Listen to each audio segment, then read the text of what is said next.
Me, 35 male, with my girlfriend, 28 female, for 3 months. Slept with my best friend, also 35 male. On Thursday night, we went out to a local bar and got very intoxicated there. After we returned from the casino, they in the ladies' room. She returned to me the next day, sobbing, and said she had confessed to everything, according to her account. Despite several attempts, my buddy has refused to acknowledge anything, and I have not seen or heard from him since. From the beginning, we both agreed that no matter what we did, we would always be honest and give the other person the option of staying or quitting the relationship. Without her seeking my best friend in the toilet while I was there, I wouldn't have bothered to disturb her. She continues to tell me how screwed up we all were, and she expresses a desire to stay with me in order to straighten everything out. I appreciate her candor and am hoping that we will be able to come to a mutually beneficial arrangement. So here's the situation. Since then, I haven't been physically able to have intercourse with her due to my physical limitations. Even though I really want to kiss her every time she begins to initiate, all I can think of is her getting nailed in a casino toilet at the moment. This is a problem that I had no idea would occur when I decided to stay with her, and I'm concerned it will not go away on its own. This has already happened twice, and it is undeniably a significant problem. By the way, our life had been absolutely amazing up until this moment. I discovered an ex-girlfriend cheating earlier in the week, and I hadn't had this problem in previous years. This time, though, my current girlfriend came clean and confessed to me. I was aware of how intoxicated we were all, but this time it hurt more. Has anybody else experienced anything similar, and what was the outcome? Can I say that my marriage is over, despite the fact that both of us desire to work things out in the future? At times it seems as like I'm clinging to her because I thought I loved her, yet here I am at 4 a.m., begging for assistance on Reddit. It goes without saying that no one knows what I need or want to do better than I do, but I am open to hearing any recommendations. Greetings and thank you for taking the time to read this. Please take my advice as it is given in advance. Quick update. My mate refused to even recognize that anything had happened, since he had a girlfriend of 7 years with him.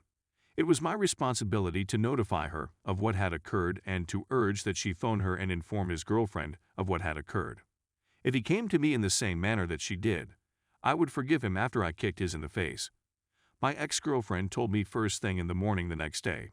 She called him first and informed him she was going to tell me. He immediately started talking trash about me, stating she owed him no loyalty since I'm a lying piece of trash. Story 2. My wife, 34 female of 13 years, cheated on me, 35 male, with a friend of mine early last year. I tried to get past it, but I don't know if I can go on. We had 4 children together and have only recently gotten to know one another. We hadn't even had relations with anyone else until we met when we were around 20 years old. I was away with the 3 eldest children during a vacation at the beginning of last year. Since the baby became ill, she was compelled to remain at home. When I returned home after a week, I discovered that she had been having an affair with another man. They'd been chatting on Snapchat for about a month when she invited him over to our house for dinner. As the story progressed, they had encounters on the sofa. It took her a week to tell me everything she wanted to tell me. Initially, she simply stated that they kissed, but I didn't believe her, so I persisted in questioning her about it, and she eventually admitted to kissing me. The man lives in the neighborhood. He's married, and his wife and children are our age. Their daughter comes to see us on a regular basis. For the past few weeks, we'd been working out together and had visited them for dinner several times. I still run into him and his wife at the grocery store, school, or when I pick up the kids from a birthday party after they have left. Fear was the first emotion that I experienced. My parents split, and I made a promise to myself that I would never do the same to my children. I had a similar response from her, with both of us trying all we could to tell me that everything had been a mistake and that I was in fact the man of her dreams. I did all I could to put things back in their proper perspective. Our relationship began to improve as a result of our visits to the spa and couple counseling. We began talking about all the things we hadn't mastered properly in our marriage and spending more time together, and things started to look a bit better. I couldn't take my mind off the fact that I was completely paralyzed. I never felt it when she said she was sorry, that she loved me, and that all she wanted was to be with me. Even today, when she tells me she loves me and I struggle to express my feelings in return, it doesn't really set in. I'm feeling numb and half-hearted, and I'm not sure I can still say that I love her despite everything. but I'm not sure whether I'll ever be able to restore my feelings for her. I wish I could make things right. I'm not even sure whether I have the necessary motivation. Some people believe that love is a decision, but is it really? When I'm in her presence, I don't feel like I'm present. We've never had so much to talk about, apart from family and friends in our lives. We don't speak about much, which I enjoy, and don't have many substantial debates with one another. We don't everyone like the same television shows, novels, or movies. There's nothing wrong with her. She just doesn't have many interests outside of work.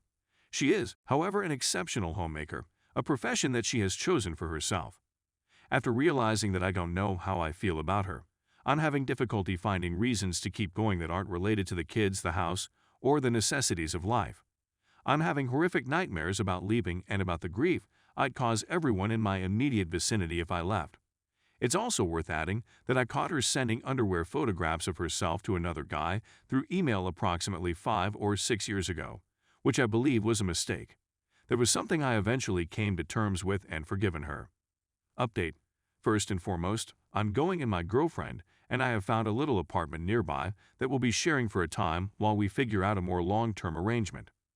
Every day serves as a constant reminder of how destroyed our relationship has been from the beginning of our relationship.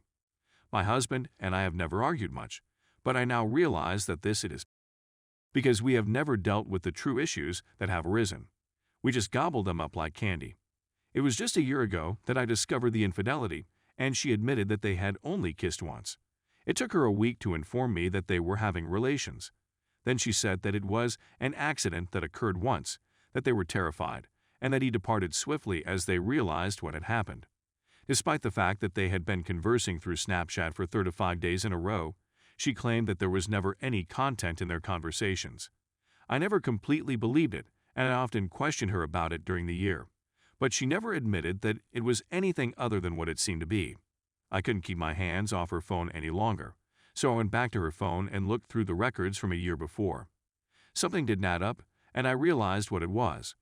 Location and search history indicated an entirely different narrative from what she had previously told me.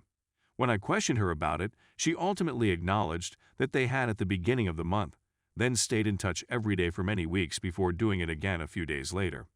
As a result, when she invited him to our house at the end of the month while I was away, she knew exactly what was going to happen.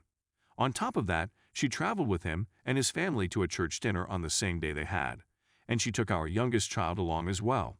A week or two later, she invited them all to join us for dinner at our home. This has a significant impact on the overall layout. It's a lot worse than she first told me. I can't believe she would do anything like that. I had already made up my mind to leave when I found out about this, and I'm still in disbelief that someone I've known for so long could do such a terrible thing to me and his family. I'm beginning to believe that all of my attempts to mend our relationship have been in vain since. The story she told me was a fabrication. It's almost as though I've been assaulted. She never acknowledged how bad the situation was. Anyway, I've been ready to move on for a long time, and I'm ready to do so now, even before knowing this. The most painful aspect is that I will have to live with her for the rest of my life as a result of the children we have together. This has caused me to struggle with not harboring a great deal of animosity against her, and I know that I will have to forgive her at some point in the future. I want to be able to collaborate with her because it will make the lives of my children a whole lot simpler. Do you have any thoughts for how I should go about approaching this situation right now? Was there anything I could have done to move on in the most honorable way possible for my children, myself, and her? What should I do now?